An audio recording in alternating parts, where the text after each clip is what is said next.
y el señor Diego Zárate, que es voluntario de Global Mooners.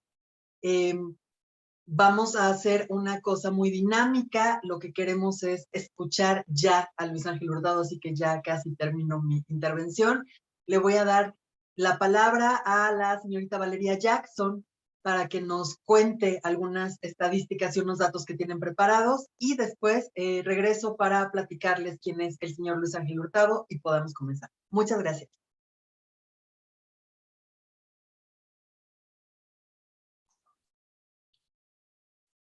Valeria.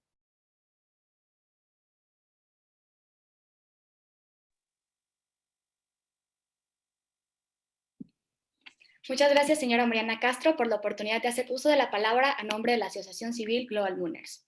Con un total de 172 registros procedentes hasta las 10 horas con 50 minutos, me complace compartir con el foro algunos datos interesantes que prueban la diversidad entre las y los participantes que nos acompañan el día de hoy.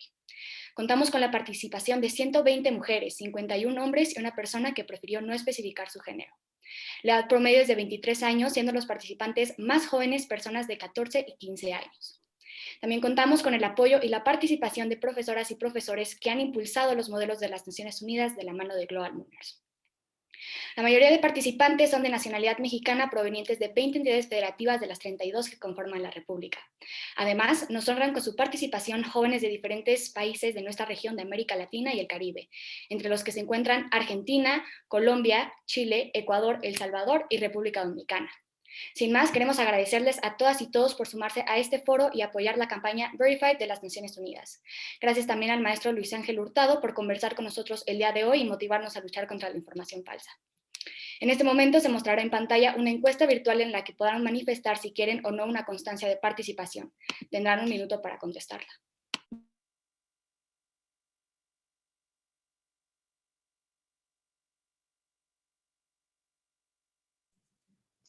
Vamos a revisar la encuesta técnica, lo haremos al final, Valeria, disculpa por el cambio. Continuamos entonces con la señora Mariana Castro para que nos presente a nuestro conferencista del día de hoy. Muchas gracias, Pilar. Luis Ángel Hurtado Razo es licenciado en Ciencias de la Comunicación por la Facultad de Ciencias Políticas y Sociales de la UNAM. Él realizó estudios de maestría en Estudios Políticos y Sociales por la Facultad de Ciencias Políticas y Sociales de la UNAM. Además, cuenta con estudios de maestría en Ciencia Política por la Universidad de la Sorbona en París. Paralelamente, efectuó estudios de Derecho Electoral en el Instituto de Investigaciones Jurídicas de la UNAM y en Diseño de Campañas Políticas y Comunicación Política e Institucional por el Instituto de Investigaciones Sociales de la UNAM.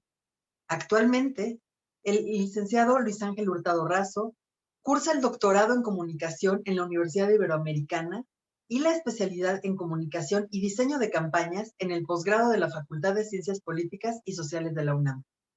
Él es profesor investigador en la Facultad de Ciencias Políticas y Sociales de la UNAM.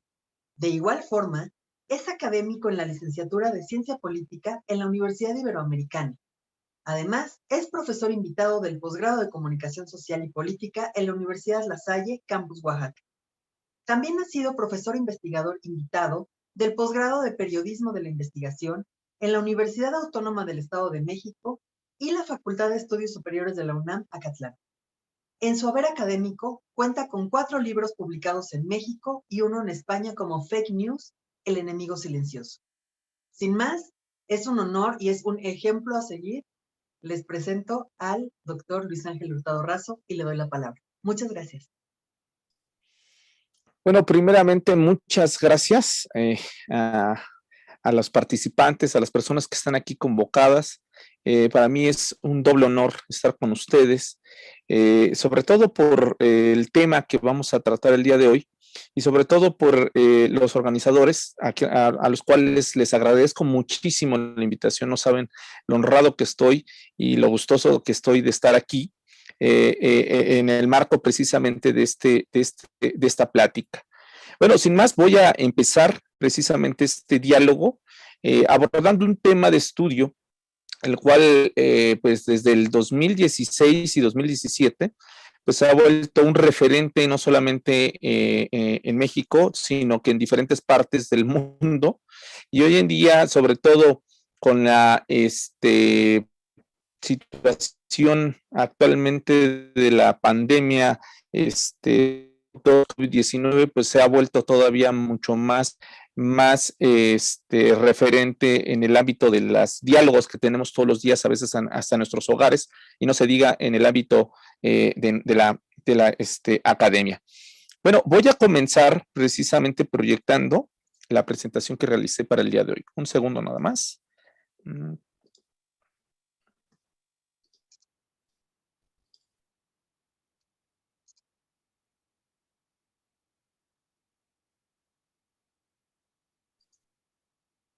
Listo. Me dicen si pueden ver nada más la pantalla. Todavía no. Sí. ¿Todavía no se ve? Ah, ¿ya se ve? Ah, perfecto. Muy bien. Bueno, pues como lo decía, la plática que vamos a tener el día de hoy la voy a centrar precisamente en un tema central que son las noticias falsas, también mejor conocidas como fake news. Y lo voy a abordar desde un ejercicio que realicé precisamente en el proceso electoral 2021 con motivo en las elecciones intermedias en México, unas elecciones donde se renovaron 15 gobernaturas o estuvieron en disputa de 15 gobernaturas, y también estuvo a disputa el poder, la Cámara Baja del Poder Legislativo en México. Tomo como referencia precisamente estas elecciones porque la desinformación o las noticias falsas están asociadas precisamente con los procesos electorales. Creo que los eventos más recordados y más citados cuando hablamos de desinformación digital, pues son inevitablemente las elecciones en Estados Unidos del 2016, seguido precisamente por el referéndum de desincorporación del Reino Unido con la Comunidad Europea, mejor conocido como Brexit, en el Reino Unido en el 2016 también, y por supuesto el referéndum por la paz en Colombia en el 2016. En ese sentido, pues bueno, la plática que vamos a tener está dividida en 3 partes. La primera, que voy a hacer un abordaje para explicarles las diferencias que existen entre la desinformación y las llamadas fake news o desinformación digital. Y la segunda parte, vamos a hablar de algo que es una tesis o una hipótesis que yo tengo, que es una propuesta teórica, para hablar de la agenda mediática, la existencia de una agenda mediática de la desinformación.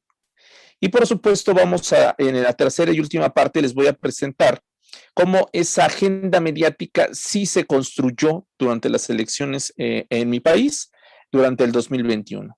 Y en ese sentido, bueno, quiero dialogar con esto y por supuesto posteriormente abrir el micrófono para entablar un diálogo con ustedes de dudas, preguntas y por supuesto aportaciones que tengan. Bueno, vamos a empezar hablando de lo más sencillo, que es acerca de la desinformación. Todo el mundo habla de la desinformación, pero ¿de dónde proviene la desinformación? ¿La desinformación es algo nuevo? No, la desinformación es algo que ya por lo menos tiene más de 100 años de existencia, que ha sido utilizada precisamente, o el término surge precisamente en lo que era la Unión Soviética, a mediados del siglo, el siglo pasado, el siglo XX, y no a mediados, más o menos, más bien en los años 20 del siglo pasado, y tiene como contexto precisamente el triunfo de la Revolución de Octubre. El término como tal proviene de una palabra de origen ruso, que es desinformatia, el cual pues básicamente va a tener 2 definiciones. Una de ellas de carácter público y una de ellas de carácter privado. La de carácter público es aquella que podían consultar en su momento en la Unión Soviética las personas, cualquier habitante de ese país, lo podía consultar en diccionarios, enciclopedias o diferentes artículos que a veces se hacían en esta nación y que hablaban precisamente, abordaban el término de la desinformación. Y pues el término tenía una carga peyorativa. ¿Qué quiere decir? Tenía una carga negativa. ¿Qué quiere decir esto? La desinformación era aquella que se asociaba a toda aquella información que provenía de países adversarios. principalmente aquellos que tenían la vertiente capitalista, o sea, todos aquellos que iban en contra de la revolución, ¿sí? Esa es, digamos, una acepción que existe o existía.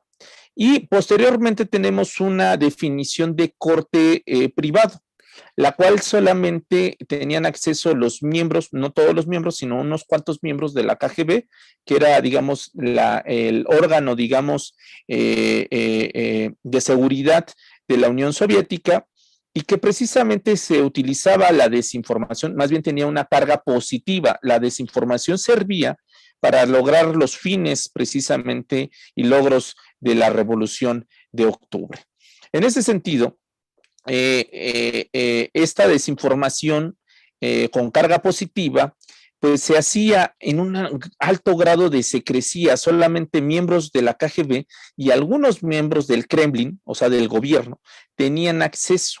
Y era tanta la reserva que nosotros nos enteramos de la existencia de esta desinformación, o de esta acepción de la desinformación hasta 1994. Cuando Durain, un especialista, uno de los mayores investigadores de la desinformación, de los mayores teóricos, accede precisamente a uno de los manuales de la KGB y se percata de que existe precisamente este tipo o esta resignificación de la desinformación. Y bueno, la desinformación era empleada para lograr fines y había una planeación de 5 a 10 años, o sea, había desinformación que tenía una duración o estaba planificada para que durara 5 años en el debate público, en los medios de comunicación, en el círculo político y en la misma sociedad. Y había planeaciones que inclusive iban más allá de 15 años. O sea, estábamos hablando que una desinformación pues iba más, tenía una planificación de más de 15 años. Pero ahora, quisiera antes de continuar hacer una excepción. La desinformación como concepto es forjada en la Unión Soviética, pero no quiere decir que el uso de la desinformación fuera única y exclusivamente en la Unión Soviética. Existe y ha existido en todas partes del mundo. Por mencionar el término desinformación, la primera vez que surge o que tiene una presencia, digamos, en el diccionario de Oxford en Inglaterra es en 1940. En otra parte, digamos, del mundo, en Estados Unidos, la primera vez que surge, digamos, o que hay una presencia que con el término desinformación, que es disinformation, es precisamente en uno de los archivos del Pentágono y es también de 1940.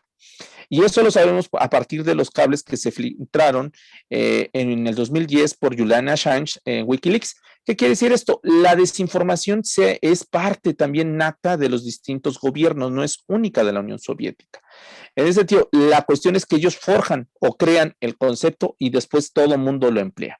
Ahora, la sofisticación que sí tiene la Unión Soviética es que también, aparte de construir desinformación por los órganos de la KGB y por los órganos del Kremlin, es que crean una comisión o un instituto que es mejor conocido como el Chetka y que es la Comisión Soviética de Combate para la Contrarrevolución y el Sabotaje.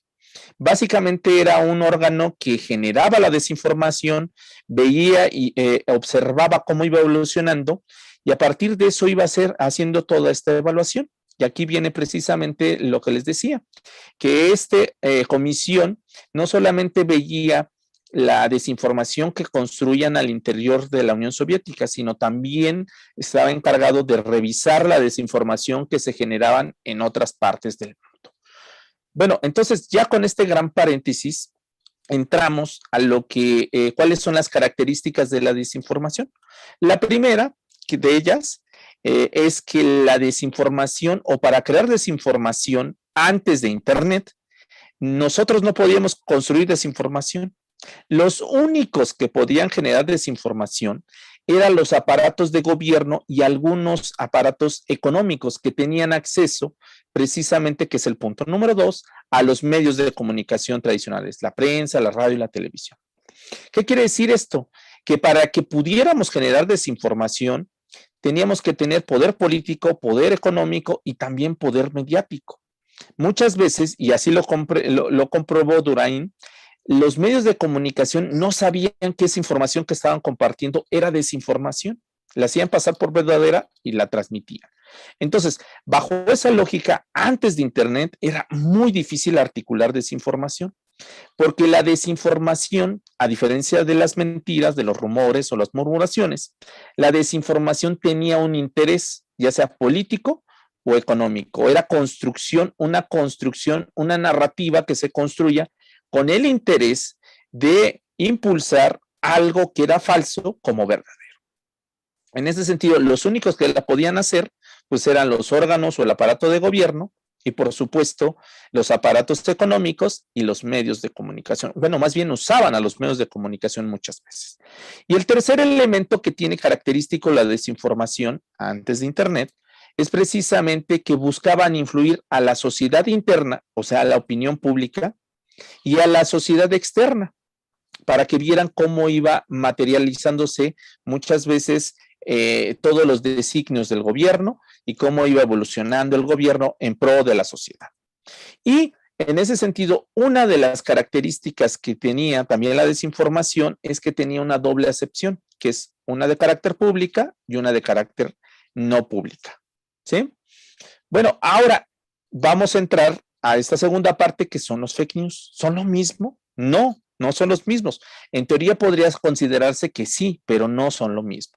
Aquí pongo unos datos pues ya muy conocidos, pues básicamente que el término fake news o noticia falsa es un término que el diccionario de Oxford cada año hace estas evaluaciones.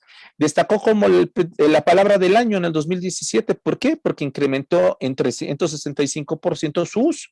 Esto es derivado de los 3 sucesos que yo les comenté al inicio de esta plática, que es la elección presidencial en Estados Unidos, el referéndum Brexit en Reino Unido y, por supuesto, el referéndum por la paz.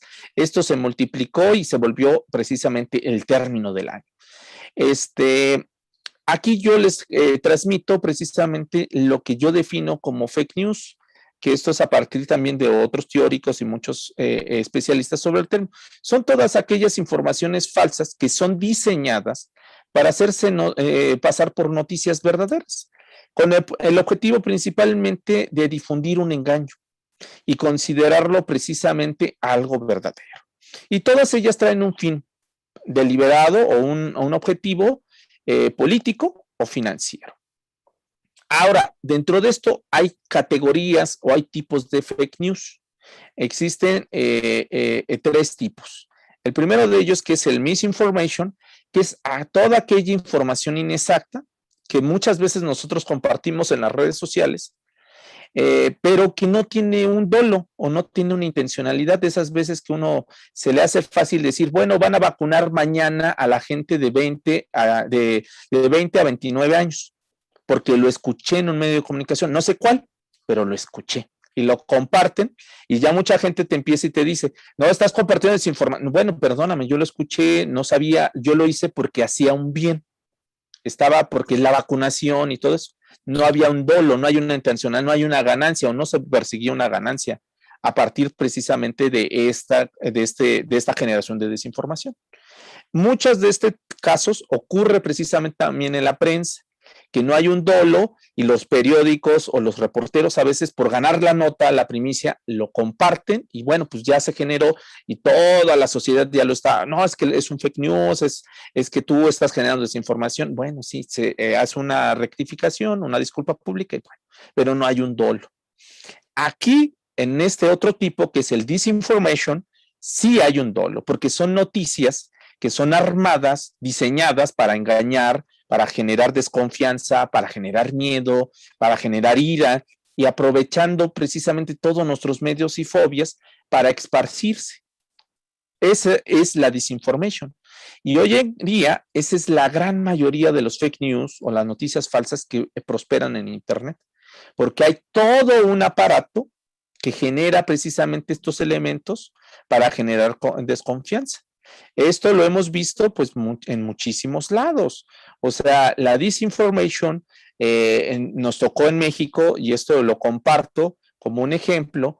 En el mes de mayo, precisamente del 2020, se esparció por ahí un rumor muy fuerte, que no era un rumor, era una desinformación, de que decían que los miembros de los órganos de control médico, o sea, los médicos en nuestro país, estaban matando a la gente para sacarle el líquido de las rodillas, que no existía el COVID-19, sino más bien toda aquella persona que llegaba la hacían pasar como positivo de COVID-19 y lo asesinaban para quitarle el líquido y hacerse millonarios por el líquido de las rodillas. Esto fue algo falsísimo que se hizo precisamente para que la gente no creyera en la existencia del COVID-19 y para que saliéramos a la calle, para que no se, bueno, muchísimas cosas. Hubo todo un aparato ahí con una intencionalidad política, económica, etcétera, etcétera, para correr esta desinformación. Bueno, como esto hay muchos ejemplos que puedo poner de todo el mundo. En España también ocurrió, bueno, etcétera, etcétera. Ahora, hay otro tipo de desinformación o de noticia falsa, que es la malinformation, la cual se refiere a información verdadera, pero que está sacada de contexto. ¿Qué quiere decir? Que una declaración, una situación, un hecho que sí ocurrió, pero que ocurrió en otro contexto, en otro momento, en otro tiempo, es sacada de esa realidad y llevada a otro contexto para hacerse pasar por verdadero. Como diciendo, vuelvo a poner otro ejemplo. En México, en abril precisamente del año pasado, ocurrió también una malinformation combinada con disinformation, de decir, en el Aeropuerto Internacional de la Ciudad de México no existen medidas de control sanitario y están ingresando, miren, muchísimas personas. Yo hice esa verificación junto con otros colegas y ese aeropuerto ni siquiera era la Ciudad de México, era otro aeropuerto porque fueron 3 tipos de aeropuertos los que pusieron. Uno era el de Santiago de Chile y no correspondía ni al lugar, ni al tiempo, porque era Santiago de Chile precisamente en el 2019, ese video que estaba circulando. 2, otro era de Costa Rica, en el cual era una imagen precisamente donde había una gran conglomeración, sí, pero es porque estaban recibiendo a una autoridad, etcétera, etcétera, y estaban recibiéndolo, y bueno, correspondía al 2018, y así puedo decirles del otro. Entonces, bajo esa lógica, ¿sí ocurrió? Sí ocurrió. O sea, son eventos que ocurrió en el caso de Santiago de Chile, el caso de Costa Rica, otro el aeropuerto de Barajas en España, pero lo que sí no ocurrió es que precisamente en el contexto de abril del 2020, esa información que sí era verdadera ocurriera en nuestro país. De hecho, el aeropuerto de la Ciudad de México compartió el video en tiempo real, abrió las cámaras al público para que vieran que sí había controles de seguridad por lo del COVID-19. Entonces, bajo esa lógica, la malinformation es aquella información verdadera, pero que sí existe un dolo, sí existe una intencionalidad de sacar esa información verdadera y colocarla en un contexto distinto, en un tiempo distinto, para generar precisamente una desinformación y generar pues pánico, generar ira, generar odio, generar todos estos elementos. Ahora, dentro de esto, y esto es justamente de las diferencias que ya vamos a ir viendo de las noticias falsas o fake news con la desinformación, les decía yo que la desinformación tenía un fin político, básicamente, o había un interés político. En el caso de las fake news hay una doble intencionalidad. Me voy a centrar nada más en la desinformation. Hay un doble interés. En el interés económico, voy a poner el ejemplo de la ciudad de Vélez, que está muy cerca de Macedonia. Es una ciudadcita con más o menos 45,000 habitantes. Es pequeña a comparación de la Ciudad de México, que tenemos casi 10 millones de habitantes. Pero bueno, es una ciudad que está muy cerca también de Grecia y que en el 2016, y si ustedes entran básicamente a Wikipedia y buscan Vélez, va a encontrar que su Producto Interno Bruto se centra principalmente o es líder precisamente en la implementación de tecnología de la información, nada más que no dicen qué tipo de tecnología. Bueno, esta ciudad en el 2016 operó precisamente 140 sitios dedicados a la política, solo a la política de los Estados Unidos, cuando uno de los elementos centrales para que algo sea noticia es la cercanía, la proximidad. A nosotros nos interesa más en México lo que ocurre en México. Es muy distinto que nos interese lo que ocurre, a menos que sea la propagación o la generación de un virus como el SARS-CoV-2 COVID-19 que ocurrió precisamente en Wuhan, en China. Bueno, ahí ya volteamos a ver los reflectores. Pero en ese caso es muy difícil que nos interese lo que ocurre en China. Pues aquí no. Aquí en la ciudad de Vélez había 140 sitios dedicados únicamente a la política de los Estados Unidos. Y casualmente esto ocurría en el 2016. La mayoría de estos sitios eran generados por jóvenes que no tenían interés o no sabían de las características del sistema político en los Estados Unidos y también tenían un pobre conocimiento sobre el inglés. Se ve que usaban Google Translate para precisamente generar todas las notas que estaban circulando en este lugar. Por poner este ejemplo, un solo sitio de los 140 promedió más de 1 millón de visitas al mes. ¿Esto qué significa? Que patrocinadores vieron que tenía un gran tráfico y decidieron apoyar o anunciarse en estos sitios. Por poner un ejemplo de un sitio web que tenía 1 millón de visitas al mes, estos recibían de 10,000 a 15,000 dólares mensuales solamente de publicidad, o sea, de gente que se anunciaba en este sitio por estar ahí. Esto vuelve algo que yo he llamado y lo he manifestado precisamente en mi último libro, algo que es la industria de la desinformación. ¿Qué quiere decir esto? Que existe una industria que vive de la desinformación. Así como existe una industria del azúcar, una industria que genera aceite, una industria petrolera, también existe hoy en día una industria de la desinformación. Y esta industria hoy en día vive de generar fake news o generar noticias falsas. Imagínense para un adolescente que nada más se dedica a hacer notas sobre algo que no conoce, no domina, pero que sí sabe utilizar muy bien el lenguaje de Internet, sabe identificar tendencias, sabe identificar todos estos elementos, hacer noticias falsas, y que de repente su cuenta que estaba en ceros y de repente al siguiente mes ya tenga entre 10,000 a 15,000 dólares. Estamos hablando en México como 200,000 pesos, no más, que 2 millones de pesos. O sea, es muchísimo, muchísimo dinero. O sea, estamos hablando que de repente un joven se puede volver pues rico de la noche a la mañana generando desinformación. Esto se vuelve precisamente una industria.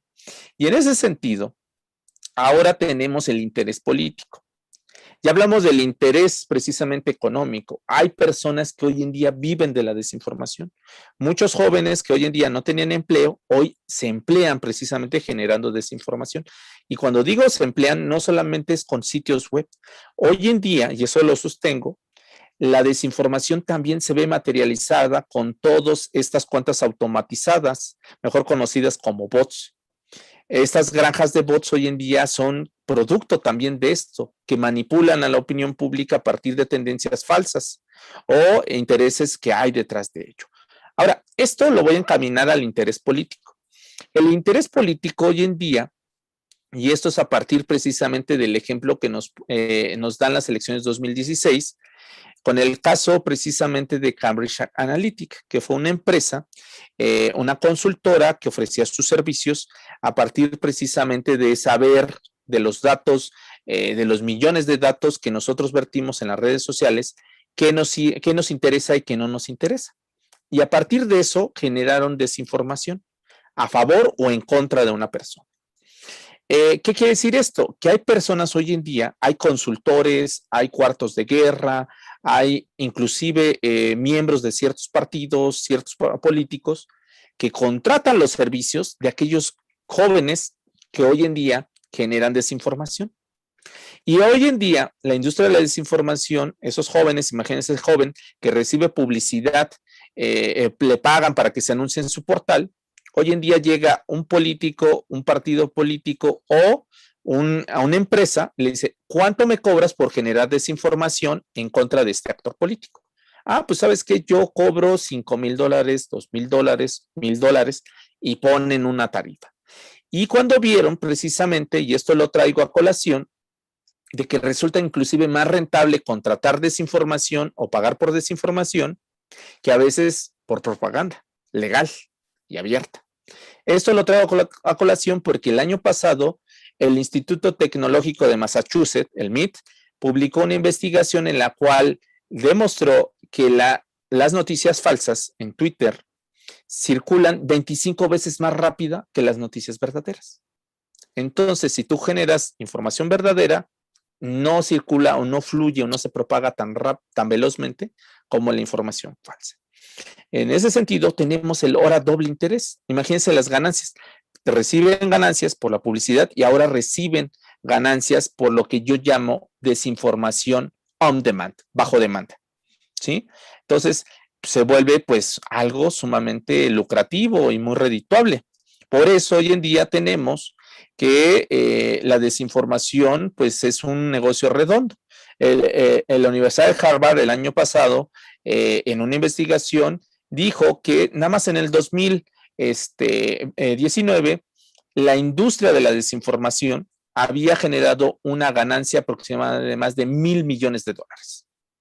O sea, es un negocio redondo, ¿sí? Ahora, esto nos lleva a lo siguiente. ¿Qué características y qué diferencias tienen los fake news o las noticias falsas de la desinformación que teníamos, conocida? La primera característica que tienen las fake news, pues que usa los medios digitales, ya no usa a los medios tradicionales, ya no usa la prensa, ya no utiliza la radio, ya no utiliza la televisión. Usa solamente los medios digitales. Y a diferencia de la desinformación, los fake news le arrebatan el monopolio de generación de desinformación pues a los gobiernos. Hoy en día, cualquiera de nosotros puede generar desinformación, sí. Antes no podíamos hacerlo. Ahora sí podemos hacerlo. Desde una cuenta de Facebook, desde Twitter, YouTube, Instagram, o creamos nuestro portal de noticias, bueno, de noticias falsas, pero bueno, creamos nuestro portal, etcétera, etcétera. Ahora la desinformación la puede generar cualquier persona que tenga acceso a Internet. Otra de las características es que también buscan generar precisamente, influir en la sociedad interna y la sociedad externa. Pero también hoy en día se está viendo un fenómeno muy interesante que es que también se importa la desinformación. Esto que les digo del líquido de las rodillas en México fue producto también de una desinformación que no ocurrió en México. O sea, la exportamos de otro país y la trajimos aquí y ahora también ya se materializa. Bueno, así como eso, ustedes yo creo que recuerdan que en marzo, abril y mayo circularon una serie de fotos donde la gente acudía a los supermercados para comprar papel higiénico por lo del COVID-19. Y todos nos preguntábamos, ¿por qué por qué todo el mundo compra papel higiénico? Pues déjenme decirles que esa desinformación ocurrió precisamente en Nueva Zelanda en febrero del 2020 y fue generada, ya después se comprobó a partir de una cadena de voz que circuló en WhatsApp diciendo que una de las sintomatologías más fuertes que tenía el COVID-19 era problemas gástricos y por lo tanto iba a haber una necesidad enorme de comprar mucho papel higiénico. Entonces, mucha gente acudió a los centros de autoservicio para comprar grandes carretadas de papel higiénico. Estoy hablando de una desinformación que ocurrió en Nueva Zelanda y que llegó en México en abril del 2020. O sea, también la desinformación hoy en día se exporta o se importa y se adapta al contexto de cada región. Esa es una característica que hoy en día tienen las fake news, a diferencia de la desinformación, que era muy local, muy bien focalizada y muy bien estructurada. Y otra de las características es la velocidad con la que circula. Es impresionante la velocidad con la que circula la desinformación. Al grado de que puede ocurrir en China una desinformación y en minutos puede estar circulando en México. Y puede ser un caos y a lo mejor un problema impresionante. Bueno, entonces ya estamos viendo que hay características, similitudes, pero sí diferencias en ese sentido. Ahora, en esta tercera etapa, yo estoy proponiendo una vertiente teórica a partir del establecimiento de la agenda mediática. Es una teoría que surgió en la década de los 70s que propone Maxwell McCombs y Shaw, en la cual dicen que los medios de comunicación colectivos masivos, la prensa, la radio y por supuesto la televisión, generaban precisamente una agenda mediática a partir del orden y la prioridad informativa. para generar un impacto y, por supuesto, una cierta conciencia de la ciudadanía a partir de ese tema y con ello configurar algo que se conoce como opinión pública sobre determinado tema. El establecimiento de la agenda mediática se debe precisamente en dos vías. Una, a partir del corpus editorial, o sea, las personas que son ese consejo editorial de todos los medios de comunicación y que ellos deciden cuál va a ser la de 8 columnas, cuál va a ser la de portada. Y ellos decían, pues esta es la nota más importante. Así se generaba, digamos, por una parte. Y por otra parte, es los intereses que tenían los propietarios de los medios. ¿Qué quiere decir? Que si un propietario del medio dice, a mí no me hablan de este político, aunque el consejo editorial quiera hablar de una noticia sumamente importante que está ocurriendo, el propietario dice, pues no se habla de eso porque yo soy el dueño. Entonces, ¿qué hace el consejo editorial? Pues no habla de ese tema. Entonces, la construcción de la agenda se debe a esos dos elementos, que son muy importantes y así se materializó y por eso lo comprueban estos dos teóricos a lo largo y ancho de los años que duró precisamente el poderío de los medios de comunicación, la prensa, la radio y la televisión. Cuando llega Internet se empieza a desmoronar precisamente esta teoría, porque hoy en día los medios de comunicación ya no pueden generar estas agendas, porque aunque ellos quieran imponer un tema que se discuta y se hable de ello en la agenda, en la opinión pública, con Internet ahora todos hablamos de lo que queremos y a lo mejor ellos están proponiendo que lo más importante son las elecciones el 6 de junio, pero a lo mejor la opinión pública digital en Internet dice, no, lo más importante es la Eurocopa, o lo más importante es los Juegos Olímpicos, o lo más importante son los premios, el certamen de belleza, etcétera, etcétera. Y no me importa que tú me digas que eso es lo más, a mí no me interesa, a mí lo que me interesa es esto. Entonces, está surgiendo una contraagenda informativa, la cual se está impulsando en Internet y hoy en día está chocando constantemente con la agenda que están generando los medios. Bueno, yo sostengo lo siguiente, esto ya lo platiqué, ya casi termino, que desde el 2018, que son los 3 estudios que yo he realizado, hay 3 estudios que he realizado, elecciones 2018, COVID-19, 2020 y ahora 2021, y con esto compruebo mi hipótesis y por lo tanto es una propuesta de teoría, que existe también una contraagenda, pero de desinformación. Hay temas que muchas veces se generan desde la desinformación que desean estas personas que nosotros hablemos. Ejemplo de ellos, el líquido de las rodillas. Muchas personas hablaron del líquido de las rodillas. O otro ejemplo es cuando llegan las vacunas, dependiendo del origen de la vacuna, si era china, si era rusa, si era inglesa. En México se llegó a pensar que la vacuna, digamos, contra el COVID-19 el rusa Sputnik V, nos iban a inyectar, se corrió una desinformación, que nos iban a inyectar pues ideales soviéticos, que íbamos a hablar ruso. Bueno, hubiera sido, porque hubiéramos sido políglotas, que viéramos, o sea, muchas cosas que tenían que ver con la cuestión soviética, que o sea, en ese sentido ni siquiera ya Rusia es soviético, o sea, ya no hay socialismo, etcétera, etcétera, pero bueno, se inyectó esa desinformación. O en otros casos, con la vacuna china, pues que también íbamos a hablar chino, que bueno, toda esta desinformación. Y es muy curioso que sí se crea una agenda y mucha gente empieza a hablar. Empieza a hablar ya sea mucha gente que sí se lo cree, mucha gente genera hoy en día algo que se conoce como memes o genera infografías, etcétera, etcétera. Se termina y se logra el objetivo. ¿Sí me explico? Entonces sí se genera una contraagenda. Y esta contraagenda puede ser inclusive hasta más poderosa que la agenda de información verídica. Y estamos en una contraagenda que en Internet hoy en día está generando, y por eso la Organización Mundial de la Salud, la OMS, dijo en marzo del 2020 que la infodemia puede causar inclusive más muertes que el virus SARS-CoV-2 COVID-19. Y en ese sentido, cuando el presidente Trump salía y decía que consumir Lysol era lo mejor para evitar la infección del COVID-19, bueno, mucha gente diría, ¡ay, qué absurdo! Pero ¿qué creen? Que se hizo un reporte, hacen reportes las diferentes secretarías de salud, y sí se encontraron muchos casos de personas que consumieron Lysol, muchos de ellos terminaron en urgencias y otros padecieron a raíz de esto que ocurre. En ese sentido, lo que dice la OMS, pues sí muestra que existe una suerte de contraagenda que a veces puede ser más fuerte, dependiendo del momento, que la agenda informativa. Eso ya lo vivimos en todo el mundo. Por eso el término infodemia se volvió el término del año, precisamente en el 2020, porque precisamente generó grandes estragos a nivel internacional. A grandes estragos, o sea, tuvieron que salir órganos de verificación gubernamentales, desde las organizaciones civiles, desde las universidades, etcétera, etcétera, para apoyar y decir, a ver, no hagan caso a remedios caseros. En Egipto, por un ejemplo, se corrió un rumor, no un rumor, una fake news, una desinformación, de que el suero de cáscara de plátano combatía precisamente al COVID-19.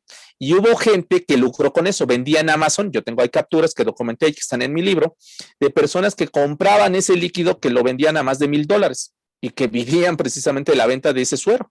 O sea, así como esos, hay muchos, otros vendían amuletos, otros, etcétera, etcétera, etcétera. Entonces, bajo esa lógica, yo propongo precisamente teóricamente que la desinformación también puede generar una contraagenda tan poderosa que a veces puede opacar la agenda informativa de los medios, inclusive de los gobiernos o de las instituciones. Y para ello les traigo el caso, y ya está, con esto ya concluyo, de las elecciones 2021 en mi país. Se generaron 175 fake news bajo los cargos a disputa: gobernatura, alcaldías, diputados federales y diputados locales. ¿Cuál fue el interés de la industria de la desinformación? 123 de las 175 fake news fueron sobre gobernaturas, 38 sobre alcaldías, 10 sobre diputados federales y 4 para diputados locales. Esto nos deja ver el interés, ¿qué le importaba más a la industria de la desinformación? Generar fake news sobre gobernaturas. Pero no cualquier gobernatura, eran 15 en disputa. La que más les interesaba, y era la joya de la corona en mi país, era precisamente la gobernatura en Nuevo León. 75 fake news. Y seguido precisamente después de Guerrero, luego de Sonora, de Puebla, Baja California y todo eso. En ese sentido, pues vemos cuál era el interés. Era precisamente esta elección a disputa. ¿Y cuál era el partido del que más hablaban? Pues, ¿qué creen? Que del candidato o del partido que resultó ser el triunfador. 43 notas falsas se generaron a partir de ello, seguidos precisamente al Partido Acción Nacional y ves, ahí ya no me voy a detener. Y en ese sentido, ¿de quién fue el actor que más desinformación se generó? Pues del el virtual triunfador de esta elección, el hoy ya gobernador electo, Samuel García. Aquí yo puedo aventurarme a generar las siguientes hipótesis. Había desinformación en contra del actor, se hizo en contra del actor para que perdiera la elección, se hizo desinformación, todo lo contrario, para que ese actor se beneficiara a partir de ello. No lo sé, eso sí no lo sé, porque ahorita me pueden preguntar de eso.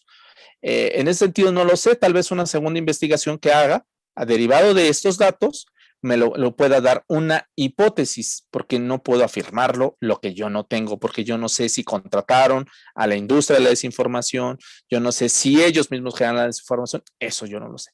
Pero estos datos sí nos permiten saber algo muy importante, que hoy en día hay una contraagenda de desinformación y que esa contraagenda de desinformación hay personas que hoy en día la están construyendo y hay un interés económico y político detrás de ello. Y sobre todo, la industria de la desinformación no obedece a solamente las elecciones. He comprobado que también obedece a momentos o coyunturas que no necesariamente son elecciones. Uno de ellos es el SARS-CoV-2, COVID-19. Y en ese sentido, con ello yo cerro mi participación. Nuevamente, muchísimas gracias por la invitación. Un honor estar con ustedes y abro el diálogo para lo que ustedes deseen. Muchísimas gracias.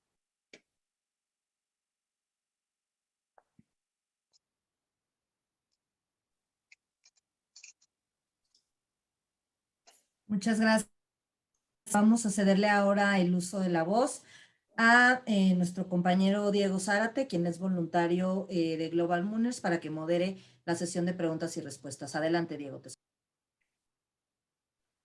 Muchas gracias por el uso de la palabra. Muy buenas tardes a todos. Como dijo Pilar y me presentaron al principio, yo soy Diego Zárate, soy voluntario de Global Mooners y será un gusto poder cederles la palabra para que hagan uso de la voz y puedan preguntar algo a nuestro panelista el día de hoy. ¿Hay alguien que desee hacer uso de la palabra? Sí, Alejandro Sebastián Villanueva. Muchas gracias. Primero que nada, felicitar al ponente. Creo que es una, no solo muy interesante plática, sino que urgente el poder hablar y traer esto hacia el público. Y bueno, la pregunta que quisiera realizar en estos momentos es, desde su perspectiva, ¿considera que la contraagenda de la desinformación está buscando opacar, o bueno, más bien desactivar la participación ciudadana, o está buscando, por el contrario, activarla, pero que sea, digamos, de una manera más reactiva en lugar de ser una participación mesurada? Bueno, muy buena pregunta, Alejandro. Dependiendo las circunstancias, puedo ponerte el ejemplo.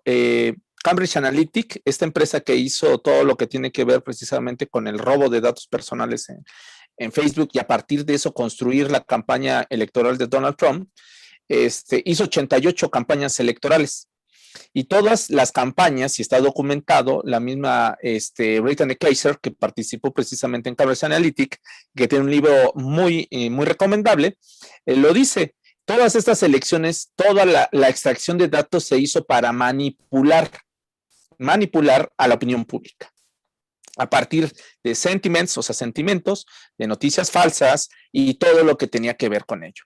O sea, ¿qué quiere decir? Y por eso yo hablo de la democracia en riesgo, que hoy en día, con la contraagenda desinformativa, corremos el riesgo de que estemos tomando una decisión equívoca, o sea, una decisión a partir de información equívoca. Y que nosotros digamos, si es verdad, por poner el ejemplo que vengo manejando, los médicos en mi país, o sea, en México, sí nos están robando el líquido de las rodillas. Y al querernos robar, o sea, están haciendo una fortuna a partir de ello. O sea, es una mentira la existencia del COVID-19. O sea, mi gobierno me está mintiendo. Me está mintiendo la OMS, la Organización Mundial de la Salud, y quieren hacer ellos ganancia a las farmacéuticas. Por lo tanto, lo que están sacando a colación es verdadero. Entonces, yo no creo en el COVID-19. Yo no voy a ir al médico si siento alguna sintomatología, porque por pues es una gripe. Pero si yo voy, a lo mejor eso va a provocar que me metan en un lugar, me ceden y me sacan el líquido y después le digan a mi familia que me morí de COVID. Bueno, entonces, ¿qué quiere decir? ¿Qué te quiero dar a entender eso? Que nosotros tomemos decisiones. Ya ocurrió en Estados Unidos, tomar una decisión a partir de información falsa. Y en ese sentido, no estamos tomando algo que es fundamental en todas las democracias liberales, que es la transparencia y por lo tanto el derecho a la información. Si nosotros no estamos garantizando el derecho a la información, entonces estamos tomando una decisión a partir de falsedad. Y si tomamos esa decisión a partir de la falsedad, no está llegando la verdadera voluntad, que es parte de la democracia, del designio de la ciudadanía. Ahora, yo no estoy diciendo si la opción sea buena o sea mala, sino que simplemente estamos tomando una decisión a partir de información equívoca. Lo mejor que puede pasar es que a lo mejor tomemos una decisión a partir de información real, verdadera, sin importar la propuesta. Ya sea si la propuesta es mala o buena, pero no importa, nosotros decidimos eso. Y fue a partir de información verdadera. Es muy distinto a decir que tomamos una decisión a partir de información falsa, porque ahí sí estamos cayendo en un terreno que en su momento Harold Laswell y algunos teóricos de la comunicación en los años 40 decían que podían manipular a la opinión pública. Ese es el riesgo que actualmente estamos corriendo. Ahora, esto es una parte de la respuesta de tu pregunta. Tú me citas si esto puede ser utilizado también, o sea, la desinformación puede ser utilizada en beneficio de la misma sociedad para activarse en materia de ciudadanía. Te voy a poner el ejemplo de las primaveras árabes justamente en el norte de África. Estoy hablando del año 2008-2009, cuando ocurren todos estos movimientos. Hay investigaciones que presumen que precisamente las primaveras árabes se hicieron a partir de información falsa. ¿Qué quiere decir? Que se denotó información falsa para movilizar a la gente. En ese sentido, ¿Benefició? Pues sí, o sea, hoy en día muchos de esos países ya vivieron una transición, ya vivieron un proceso en el cual hay más libertades, mayor derecho a la información, mayor libertad, etcétera, etcétera. Entonces, ¿la desinformación puede beneficiar? Pues sí, también puede beneficiar siempre y cuando se use. Pero estamos cayendo en un debate del deber ser, que es bueno y que es malo.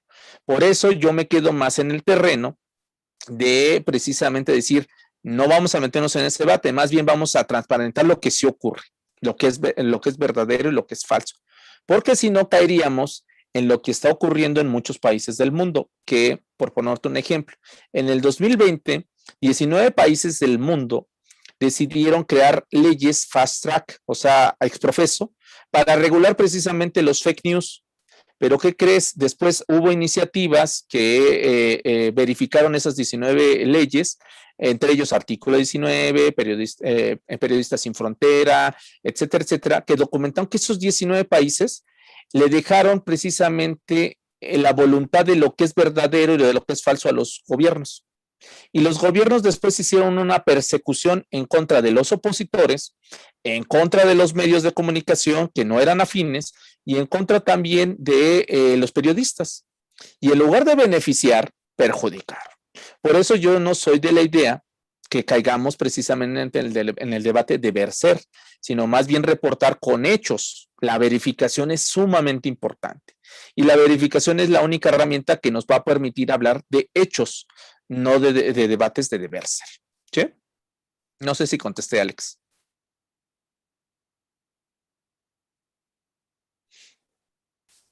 Sí, perfecto. Bueno. Sí, muchas gracias. Gracias a ti. Muchas gracias, Luis Ángel Hurtado, y también a la persona que en este momento nos hizo el uso de la palabra para realizar esta pregunta. ¿Alguien más que desea hacer una pregunta? Christopher de Jesús Fernández, te cedo la palabra para que puedas hacer uso de ella.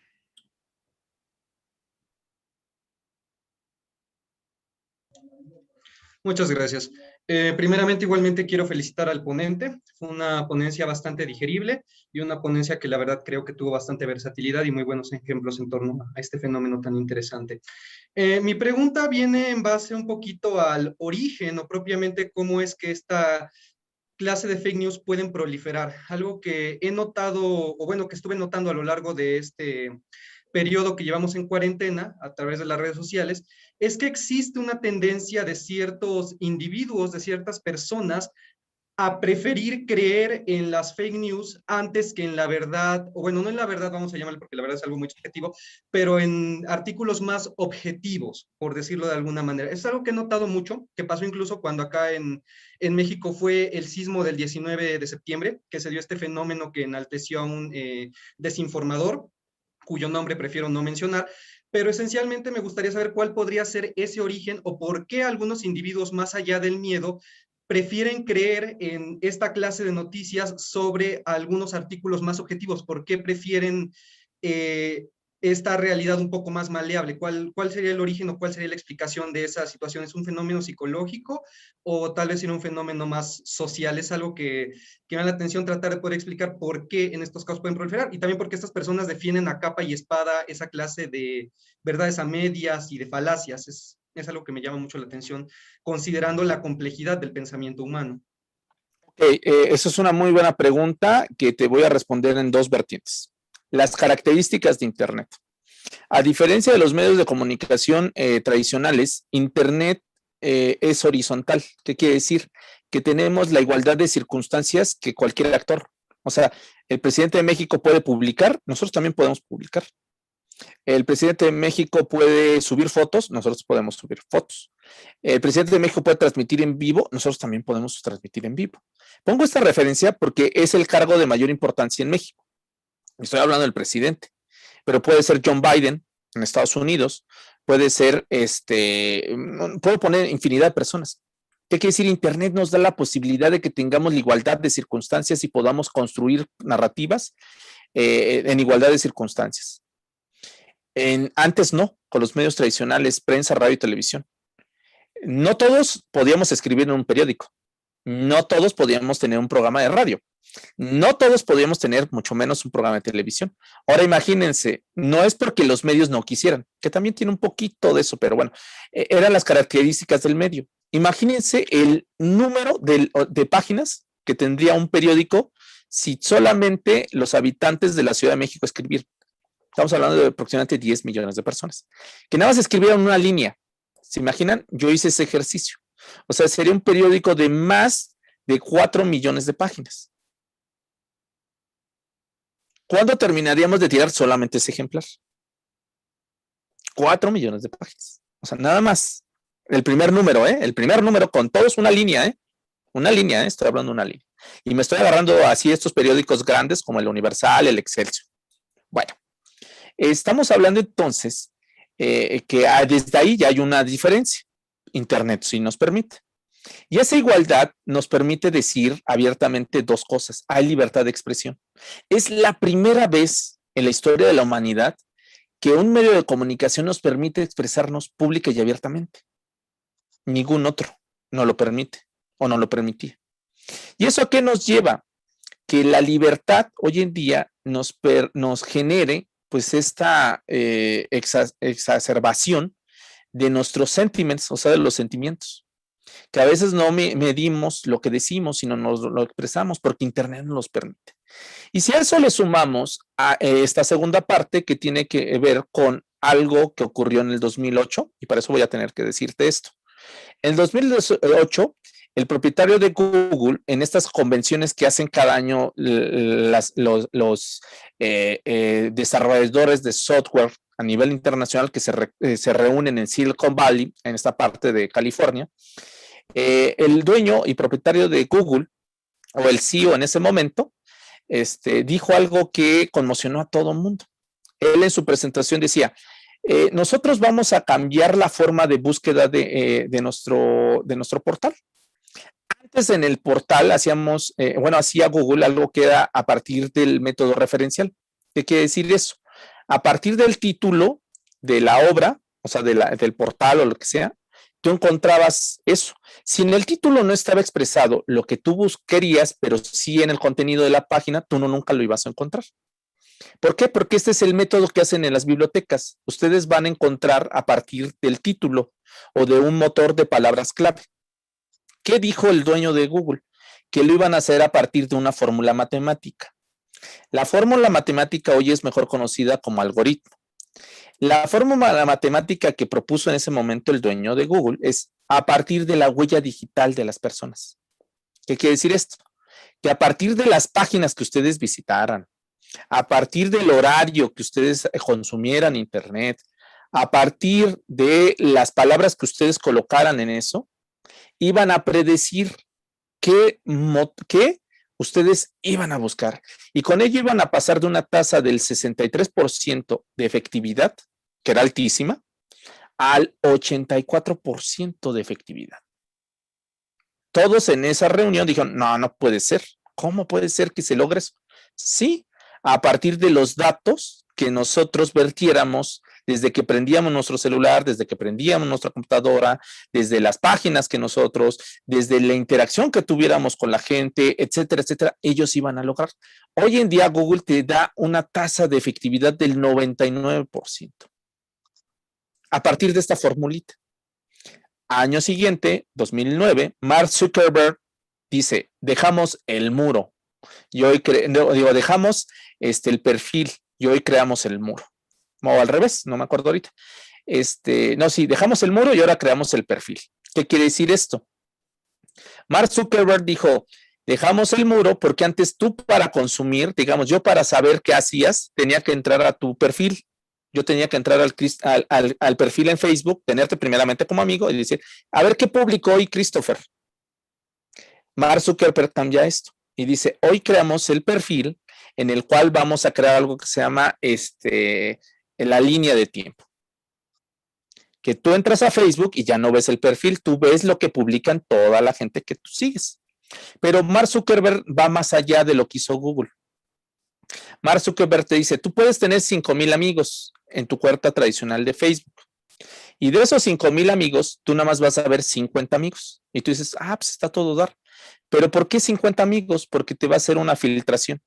Te va a presentar a las personas que son afines a ti políticamente, afines a ti económicamente, afines a ti religiosamente, afines a ti culturalmente, sexualmente, deportivamente, lo que tú quieras.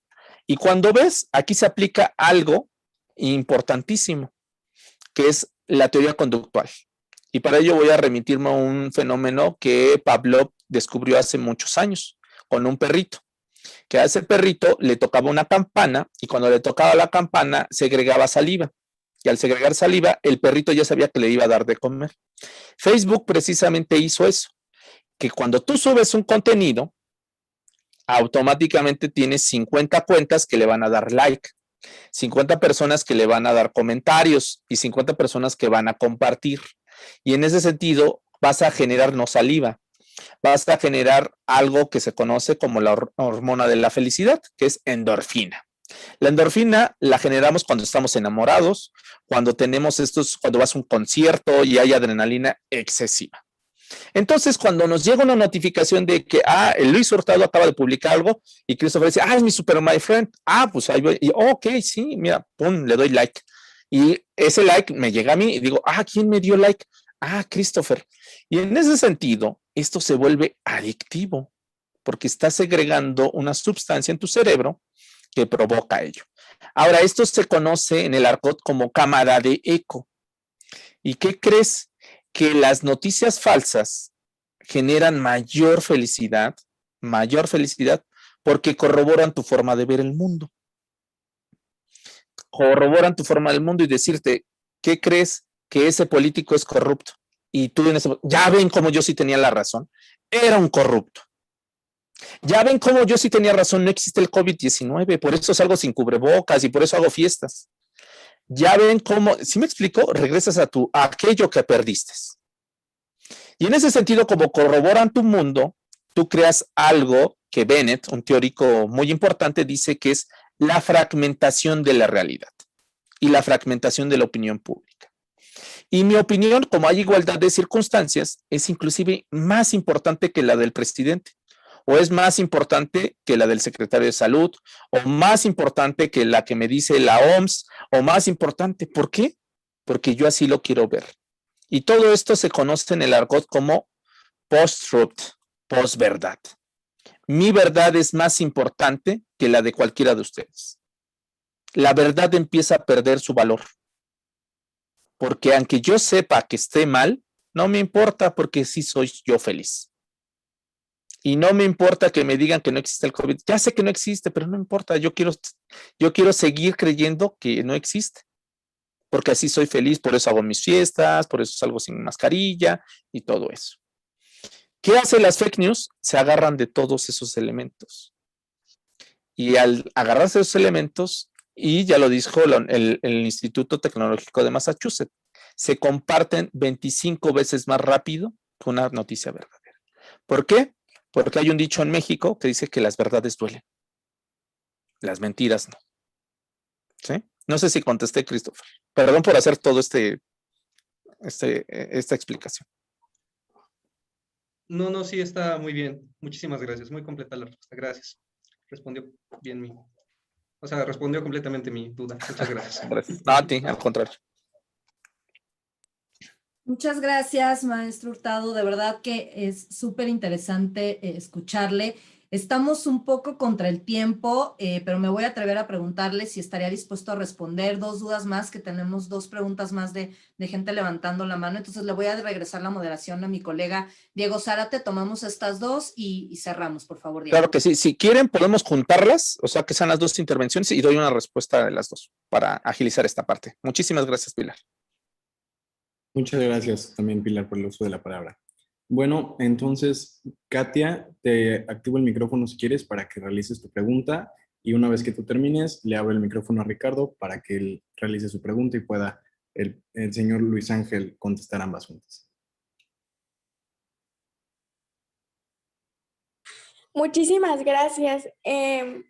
Mi pregunta es, tomando en cuenta todos los comentarios que usted hizo acerca de que muchas veces las verdades nos duelen y que la gente prefiere a veces escuchar o hacer caso a las noticias falsas, a las fake news, ¿cuáles considera que son las estrategias para que nosotros como nuevas generaciones podamos contrarrestar esa información que a veces nos llega y que no está completamente verificada? Muy buena pregunta. Ok, muchas gracias, Katia.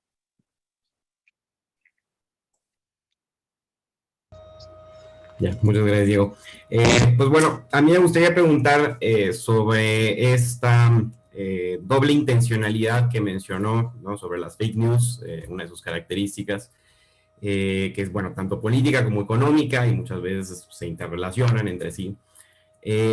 Pero dadas las condiciones en las que existen estas fake news, es decir, todo lo que hemos platicado de, bueno, hoy en día tenemos un poder equiparable a aquel de los medios, a mí me surgió la duda de si no podrían existir más bien otras características de las fake news, y si estas verdaderamente son características muy fijas o muy estrictas, es decir, que si dada una noticia nosotros encontramos que o no tiene una intención política o no tiene una intención económica o ambas, entonces no se puede catalogar como fake news. Es decir, por ejemplo, nosotros no podríamos decir que, pienso en el ejemplo de esto QAnon, ¿no? que surgió en Estados Unidos, que realmente no se le veía precisamente una intención ni política ni económica, sino simplemente era un hartazgo general de los políticos en Estados Unidos, y ahí es donde surgió todas estas acusaciones, ¿no? De una red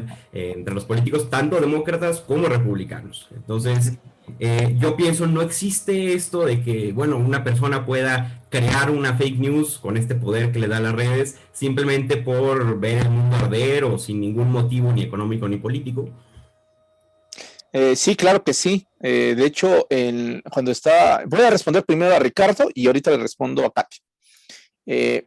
Ricardo, sí hay fake news que no derivan del interés político y el económico. Recuerdan que yo les puse los tres tipos, el misinformation, disinformation y malinformation.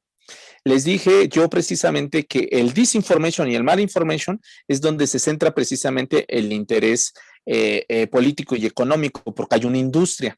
O sea, a la industria no le reditúa el misinformation. El misinformation es generado por cualquiera de nosotros. O sea, cualquiera de nosotros puede generarlo, generar un rumor, generar una murmuración o datos imprecisos. Repito, hay lugares donde precisamente a veces esas desinformaciones han sido benéficas para la sociedad.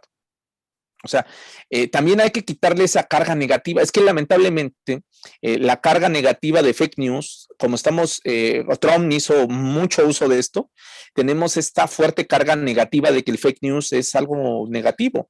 George Habermas y Humberto Eco lo han dicho así: la mentira ha sido un ingrediente que inclusive ha generado que ha habido cambios importantísimos en las sociedades. O sea, es un elemento necesario también en la sociedad. Hay muchas leyendas, muchos mitos de generación de muchos pueblos. O sea, por poner un ejemplo, el mito de Rómulo y Remo en Italia, o sea, es un mito bellísimo, pero es falso. O sea, una loba que se encuentra 2 bebés, pues no creo que les dé alimentación. En primera, el bebé se muere al momento de que les da alimentación. Y segunda, pues la loba que va a hacer, pues se los va a llevar a sus lobitos, ¿no? Esos 2 bebés que se encontró en el camino. O sea, pero es un mito bellísimo. Es como también hay muchos mitos de fundaciones de muchos pueblos. México también, de una águila postrada, devorando una serpiente, y que ahí teníamos que fundar la Gran Tenochtitlán, etcétera. Es también un mito bellísimo. O sea, y ahorita todos ustedes me pueden decir, pues eso es falso, sí, fue falso, y por lo tanto es una fake news. No, porque eso le da identidad, le da fuerza, le da toda esta parte que impulsa una sociedad. Y así con cada una de ellas. Es hay mitos bellísimos, inclusive del origen del chicle. O sea, yo les puedo hablar ahorita de mi país. Hay muchas leyendas, muchos mitos muy importantes de el conejo de la luna, etcétera, etcétera, pero que son parte de la belleza también de la cultura. Y en ese sentido, la mentira a veces es necesaria para darle cocción, unir muchas sociedades.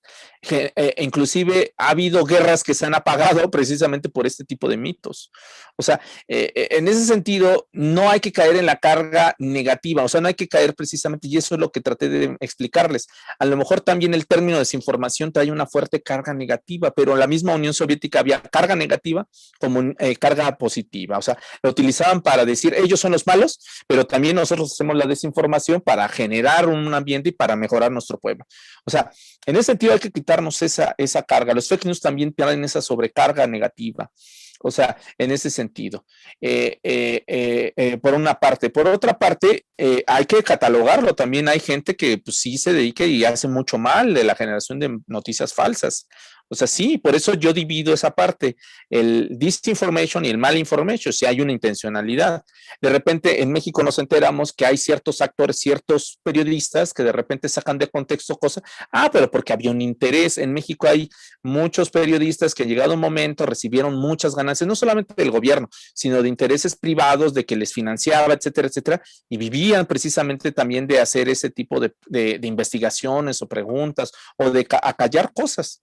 O sea, en ese sentido, pues sí hay una industria en ese sentido. Pero bueno, todo esto para responderte que las fake news o la desinformación también tienen características positivas y pueden generar, tú pones un ejemplo muy claro, debate público de temas que a lo mejor no habíamos pensado, ¿sí? O sea, en ese sentido, hay que ver esa parte. No sé si contesté, Ricardo. Sí. Ok, gracias. Muy bien. Al contrario, gracias por tu pregunta. Al caso de Katia, ¿qué podemos hacer los jóvenes? Pues te voy a decir de un proyecto bellísimo que tengo. El proyecto bellísimo es yo sostengo que la vacuna contra la desinformación es la alfabetización mediática digital. ¿Qué quiere decir esto? La educación. La educación es la vía. Porque si nosotros tenemos educación, sabemos qué características tiene Internet, qué características tiene la radio, la prensa, la televisión. Y al saber eso, también sabemos criterios para investigar. Y al saber criterios, sabemos discernir. Me mandaron en mi grupo de WhatsApp de mi familia, mi muy querido tío, porque ya no voy a decir tía, mi muy querido tío me mandó que el agua de Tlacote, que bueno, en México hubo un tiempo que en los 90s el agua de Tlacote curaba todo, era un producto milagro. El agua de Tlacote cura el COVID-19 y que mi tío acaba de conseguir o sabe con quién conseguir agua de Tlacote. Bueno, tío, con todo respeto, ya investigué y el agua de Tlacote es agua y simple y llana, o sea, es lo mismo. La alfabetización mediática no solamente te permite investigar y contrastar, ir a fuentes documentales, ir a medios de comunicación y todo eso, sino también te permite la sensibilidad de decirle al otro, mira, yo te invito, te agradezco que me mandes eso, te agradezco muchísimo que me lo mandes, pero mira, te voy a compartir esta información para que tú veas qué tan efectiva es el agua de Tlacote frente al COVID-19. Y eso nos permite también ser sensibles y poder apoyar a los que no han tenido la alfabetización mediática. O sea, la alfabetización mediática nos permite ser más seres humanos, más humanos, y dejar de lado precisamente esa situación individualista que a veces nosotros estamos teniendo hoy en día con Internet, de yo y mi mundo, o el mundo gira alrededor de mí. La alfabetización nos permite pues ver más allá. Y justamente yo sostengo, y precisamente fui este año al Senado cuando me invitaron, porque en México surgió una propuesta de regulación de Internet, ir a decirle a los políticos o a los representantes en mi país que Internet no necesita regulación. Internet lo que necesita es que en las escuelas, en las universidades, y a los jóvenes y a los adultos, se haga una campaña como la que actualmente está viviendo mi país y todo el mundo, de alfabetización mediática. de suministrar una inmunización desde las aulas, que es a partir de una vacuna. Y la vacuna está precisamente en la alfabetización mediática. Y con eso, ¿qué vamos a lograr si nosotros nos inmunizamos ante las fake news? Que esta industria que vive y que genera $1,000 millones en el 2000, o generó 1,000 millones, yo creo que son más, en el 2019, pues empieza a no ganar lo que ganaba. Ya la ley de la oferta y la demanda empieza a disminuir. Y al disminuir, pues esta industria va a tener que desaparecer o empieza a desaparecer. Entonces yo les dije, no es necesario generar leyes que nos aten. Lo que se necesita es políticas públicas a corto, mediano y largo plazo que ayuden a las distintas personas o los distintos sectores a hacer de Internet un espacio de debate público y donde todos nosotros ayudemos como ciudadanos a la búsqueda y el debate por la democracia. Y en ese sentido, yo lo que propongo es la alfabetización mediática. La alfabetización mediática no solamente va a reducir la desinformación, va a reducir la polarización y los discursos de odio, porque la desinformación, y lo he comprobado, genera esa polarización. ¿Ves cómo yo tenía razón? Tú eres el equivocado. Y el otro te responde y así nos agarramos una cadenita. Va a reducir la desinformación, la polarización. Va a reducir también que existan algo que está también creciendo en mi país y en todo el mundo, que es los cibercrímenes. Que los niños sepan utilizar las redes sociodigitales o internet y no sean presas precisamente de pedófilos o de personas que están desde el otro lado. Que nuestros adultos mayores no les saquen sus cuentas bancarias por no saber utilizar internet. Porque al tener alfabetización, ellos van a cuidar los datos personales. Y que nosotros también seamos conscientes y le digamos a Mark Zuckerberg, oye, así como me llegan notificaciones de mis amigos de que publicaran algo, ¿por qué no me mandas una notificación cuando van a hacer uso a alguien que está pagando publicidad en tu portal y yo acceda a que me llegue esa publicidad? Y hacer esa presión social. Y esto va encaminado precisamente a que nos hagamos precisamente un todo, y en ese todo nos hagamos conscientes de algo tan bello que es Internet. Y con esta frase termino. Es una frase del expresidente de los Estados Unidos, Franklin Delano Roosevelt. Todo poder conlleva una gran responsabilidad. Hoy tenemos el gran poder de expresarnos públicamente, pero ahora hay que cuidarlo, porque si no va a llegar el otro, lo va a regular y nos va a limitar ese poder. Muchísimas gracias. Muchísimas gracias, maestro Luis Ángel Hurtado. De verdad que ha sido súper interesante escucharle y reflexionar de la mano, ¿no? de su experiencia, de esta capacidad de análisis y de poner los ejemplos tan claros que creo que nos permite a todos entenderlo y digerirlo. Y bueno, un poco quisiera aprovechar la oportunidad para explicar por qué no teníamos a tanta gente conectada. Y es precisamente, ¿no?, en esta preocupación que tenemos desde Global Mooners de proteger la participación de las personas jóvenes, ¿no?, en espacios virtuales seguros. Requerimos que cualquier programa que Global Mooners desarrolle, sobre todo si vamos de la mano de Naciones Unidas, pues se lleve a cabo con todos los candados y la mayor cantidad de medidas de seguridad para evitar algún ataque, ¿no?, a una situación desagradable, desafortunada. Entonces, si las personas no tenían una cuenta en Zoom dada de alta, una cuenta gratuita, no, obviamente no tiene que ser una cuenta que requiera de un plan, simplemente que sepamos que esa persona está registrada en la plataforma y sabemos quién es, no podíamos permitir el acceso. Entonces, hubo muchas personas que se registraron, pero que su cuenta no era una cuenta, o sea, su correo electrónico no tenía una cuenta en Zoom y por eso no pudieron ingresar. Entonces, lo que hemos decidido, y gracias también por la autorización que nos dio, fue grabar esta conferencia y la subiremos entonces al canal de YouTube de Global Mooners y también la compartiremos con los colegas de ONU México del Centro de Información para que también se pueda compartir por los canales que consideren pertinentes y así más personas jóvenes y además también adultos interesados que nos acompañan, ¿no?, en todos estos proyectos dirigidos también, bueno, este sector que a veces tenemos medio abandonado de la población por creer que a lo mejor son indiferentes o no es de su interés, y al contrario, ¿no? Cada día nos damos más cuenta que las oportunidades que les presentamos las utilizan, las aprovechan, y bueno, creo que usted mismo se puede dar cuenta del nivel de reflexión tan profunda que pueden llegar a tener estos chicos tan jóvenes, ¿no? Y lo preocupados y lo interesados que están en pasar allá a la acción, ¿no? ¿Qué puedo hacer? Me informo y entonces ahora cómo contribuyo. Entonces, pues agradecerle, quiero compartirles en pantalla unas páginas que tenemos que nos compartió el Centro de Información de Naciones Unidas para que puedan buscar y ampliar la información sobre España Verified. Esta es una de ellas.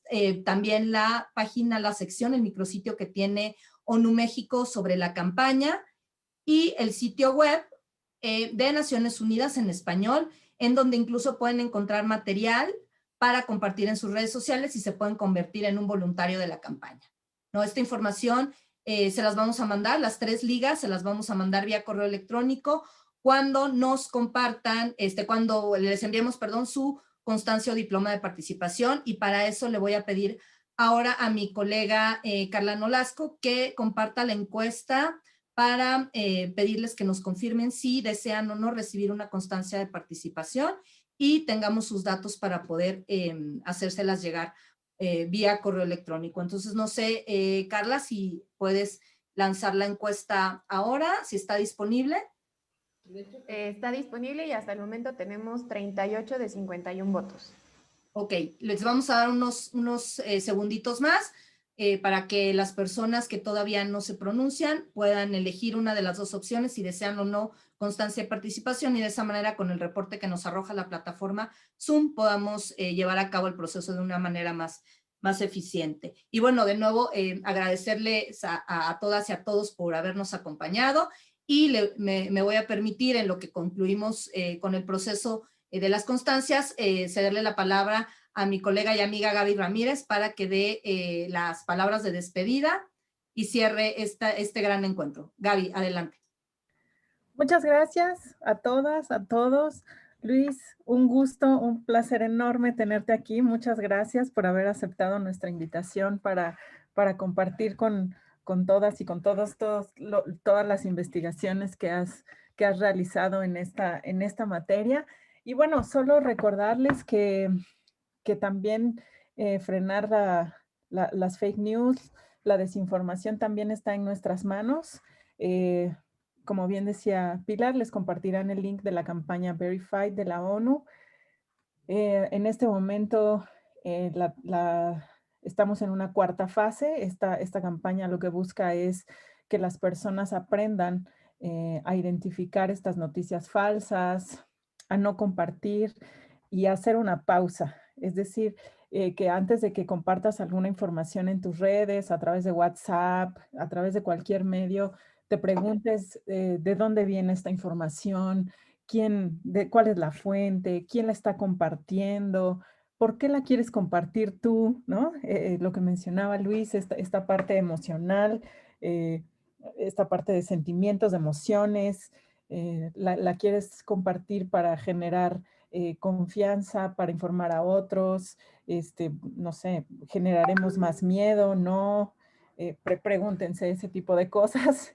¿Cuál es el origen, ¿no? ¿De dónde viene la información que busco compartir? ¿Y cuándo se publicó? Esto también es importante, como Luis lo menciona, muchas veces la información se saca de contexto, es una información vieja y de pronto aparece nuevamente y parece que es muy reciente, y no es así. Entonces, todas y todos podemos hacer algo para combatir este tipo de información. Muchas gracias por estar hoy aquí con nosotras. Estamos a sus órdenes. Cualquier información extra que necesiten, pueden encontrarnos en las páginas, en las redes sociales de ONU México. En todas estamos como ONU México. Ahí pueden encontrarnos. Pueden ahí también hacernos llegar sus preguntas, dudas. Pueden compartir el material que ahí tenemos también sobre la campaña Verified. Y nada, pues estén atentos, atentas. Luis, muchísimas gracias una vez más por acompañarnos. Es un honor contar contigo, que seas parte de este gran movimiento que estamos haciendo como parte de la campaña Verified. De verdad es un honor. Y si no hay nada más, les agradezco mucho su presencia esta mañana. Gracias, Gaby. Ya nada más confirmarles que les compartí los 3 links por el chat que tenemos a todos y ya también recibimos la solicitud de las constancias de participación, así que en los próximos días estaremos en contacto con ustedes. Gracias de nuevo, maestro Hurtado. Ojalá que podamos tenerlo en alguna otra actividad en el futuro, porque ha sido de verdad, además de muy interesante, muy divertido también poder compartir con ustedes este espacio. Gracias a mis colegas de Global Mooners por el apoyo, Carla, Valeria, Diego, pues siempre Ricardo también por estar ahí, y al equipo del CINU México por la confianza, Mariana, Gaby, gracias, como siempre es un honor y un placer trabajar con ustedes, y a las y los participantes, pues estén pendientes a las redes sociales de Global Mooners. Tendremos algunas actividades también para ustedes en los próximos meses, así que estén atentos. Muchísimas gracias y en unos minutos, en máximo 1 hora, estará disponible el video en el canal de YouTube de Global Mooners para que lo puedan